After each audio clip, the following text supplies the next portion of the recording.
Em Cantagalo, o auge da plantação de café foi aproximadamente entre as décadas de 1840 e 1870, apresentando a partir de então um acentuado declínio.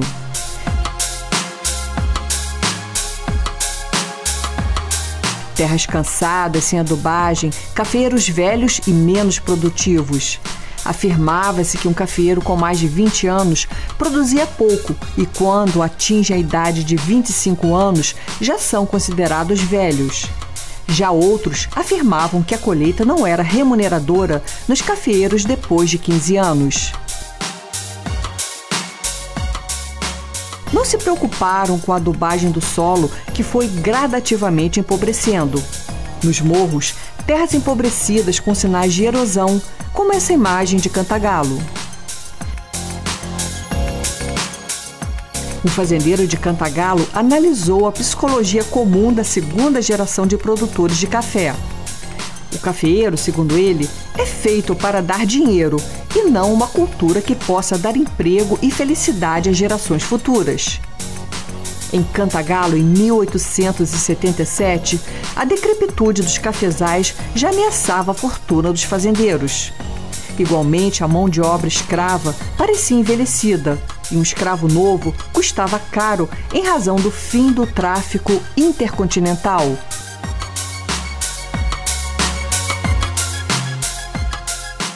De acordo com o historiador Stanley Stein, fazendas em condições mais favoráveis conseguiam manter o equilíbrio comprando maquinaria para compensar a mão de obra escrava envelhecida e ineficiente.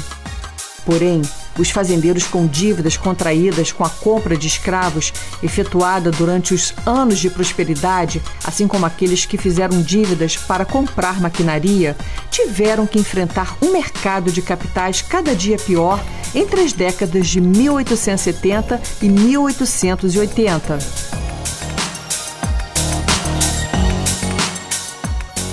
Parece ter sido esse exatamente o caso do segundo barão de Cantagalo. Contraíra dívidas com diferentes credores, não conseguindo honrar seus compromissos, dando a Fazenda Santana como garantia. Essa fazenda tinha 800 alqueires e possuía 1.500.000 pés de cafés. Cantagalo sofria igualmente problemas ambientais que iria se refletir na lavoura do café. O uso do machado, do fogo e da enxada, a devastação dos morros cobertos de mata virgem para o plantio do café provocou mudanças climáticas, como a irregularidade das estações e menos chuvas.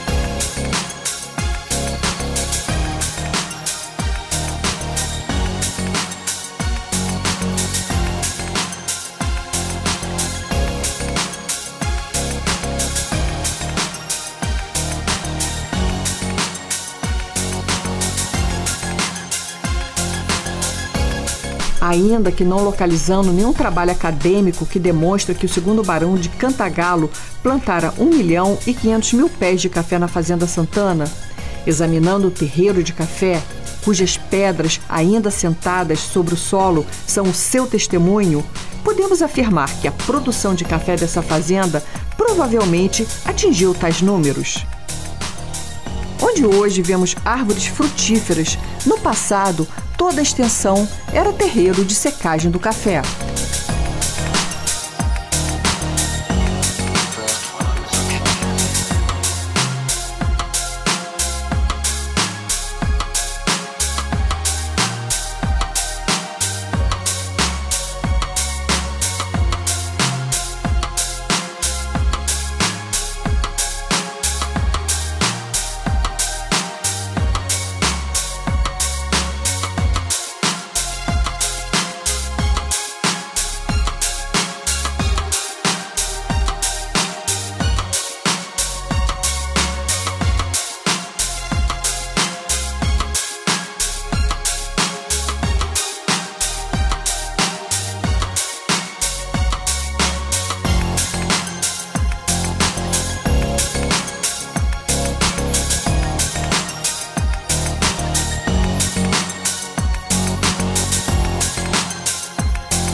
O depósito de café foi restaurado por Renato Monerá, que estava quase na iminência de desabar.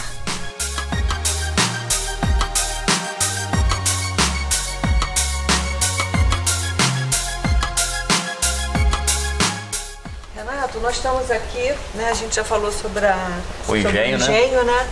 Aqui também funcionava a fábrica de laticínios. Outra produção que eles tinham, né? Tinha uma fábrica. Aí nós estamos falando na época do Sebastião, só para confundir as pessoas. De 1900 para cá é só o Sebastião Monerá. Ele traz para cá uma fábrica de laticínio muito avançada para a época, porque ele produzia manteiga, requeijão, queijo, e já saía da fazenda enlatada. Chamava qual a Marca Santana. Marca Santana. Que chegou a ganhar prêmios a nível estadual de qualidade. Meu pai conta um fato que meu avô, que era chamado de Tito, também Sebastião Monerá Lauterbach Filho, mesmo nome do pai, ele que era o responsável pela congelação que ele chamava, que era a fábrica de laticínio. E meu avô, para testar, ver se realmente estavam fazendo um produto de qualidade, ele pegava uma latinha daquela de 1 quilo, jogava no forro de alguma coisa, deixava quieta lá. Um ano depois, ele abria e experimentava. Perfeita. Que interessante. E não tinha o conservante, não tinha, né? Impressionante a técnica que ele usava para chegar a uma qualidade de suportar calor, frio, e esse tempo todo, um ano, e a vedação muito bem feita, né? E essa fabricação de laticínios começou com a vinda do Sebastião para cá. Santana não existia, foi feita pelo Sebastião. Provavelmente junto com a Glória, porque são propriedades praticamente co-irmãs, né? Certo. 2 irmãos, casados com 2 irmãs. E o que acontecia na Glória acontecia praticamente em Santana. A Glória tinha uma fábrica de laticínio chamada Marca Lauterbach, e aqui Marca Santana. Certo. Agora você falou de irmãos, 2 irmãos casados com 2 irmãs. Quer dizer, esses são os arranjos matrimoniais na época que permitiam você juntar essas fortunas, né? E chegar a esse... né, a família ficar proprietária assim, de grandes extensões de terras. Era uma coisa muito típica da época. Você falou o seguinte, que quem casou com quem das famílias?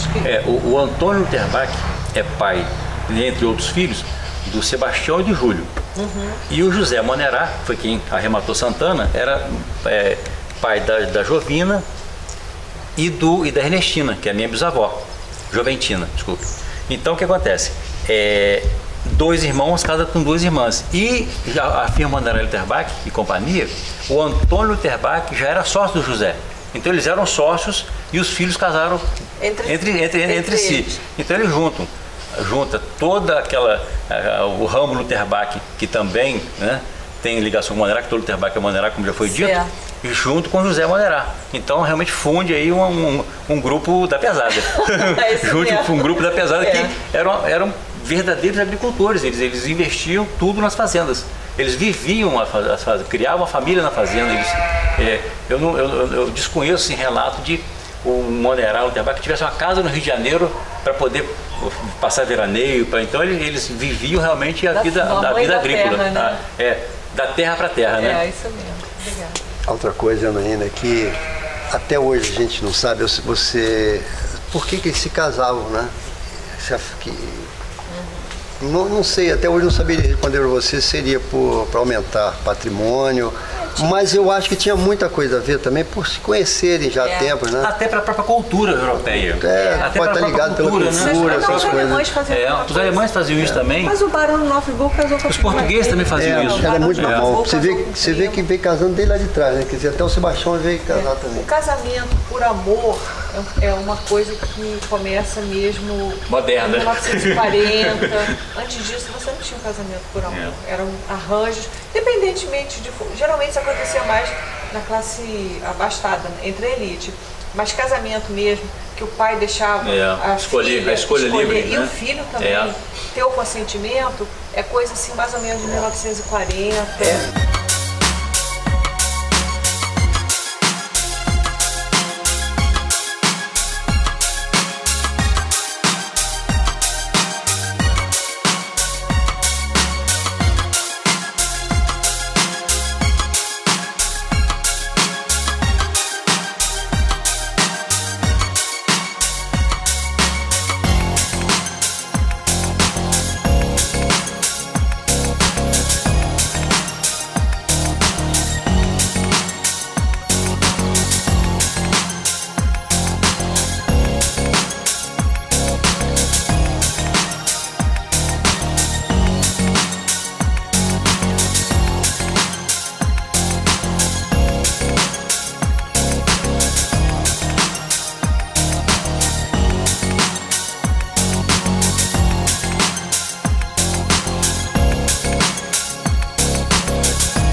tem cedro, vinhático, peroba do campo, mas a maioria é cedro e vinhático. Inclusive, que usava na época. O assoalho em cima aqui, o que acontece? Essa parte de cá, eu peguei todo o assoalho. O que acontece? Eu peguei a fazenda bem danificada, principalmente o engenho. Todo aquele assoalho que eu tirei dali de cima, eu peguei e fiz um cômodo com as peças originais que estavam perfeitas. Tá. E o resto todo fiz com madeira de vinhático, que não dá cupim, é uma madeira extremamente nobre. Toda madeira retirada na fazenda, sem retirar uma árvore viva. Só com madeiras mortas, Entendi. identificadas, liberadas pela Secretaria de Meio Ambiente de Cantagalo, depois de um ano de liberação, foi um trabalho difícil de conseguir, mas o secretário entendeu que era para restauração, madeira toda trabalhada com a exigência que teria que ser trabalhada na fazenda, montou uma mini serraria na fazenda, trabalhamos todo esse material na fazenda para chegar nesse ponto de restauro. Um trabalho realmente artesanal e com certeza. Longo mesmo. Aqui então era o armazém. Aqui era o armazém, daqui até a fazenda, isso aqui tudo era armazém. Já agora uma pergunta, esse armazém que a gente está falando aqui ainda era o armazém de armazenamento do café? Do café. Tá, é que a gente está falando da época do Sebastião Monerá e do Barão de Cantagalo. Por isso, Janaína, que eles acabam demolindo parte desse armazém, porque não justificava. Trabalhar com boi e a manutenção num prédio desse era caríssimo na época, já era caro na época. Então eles tiveram que, daqui, pelo que consta em relato familiar, meu bisavô faz 3 fazendas com esse material daqui. Fazendas para os filhos dele, tirando esse material aqui, um reaproveitamento do material. Ele desmancha aqui e fazem Fazenda São Sebastião e mais outras 2 fazendas, que hoje é São Sebastião do meu pai. Tá certo. Então eles aproveitam o material para diminuir o tamanho do prédio, porque a manutenção disso já estava difícil a situação financeira na época. Então eles botam mais compacto, mantiveram só o que estava funcionando, laticínio, armazém, tal, e aproveitam em outras fazendas. Tá. Então ele utilizou esse espaço aqui que era onde armazenava o café. Na época do Barão de Cantagalo. Tá certo.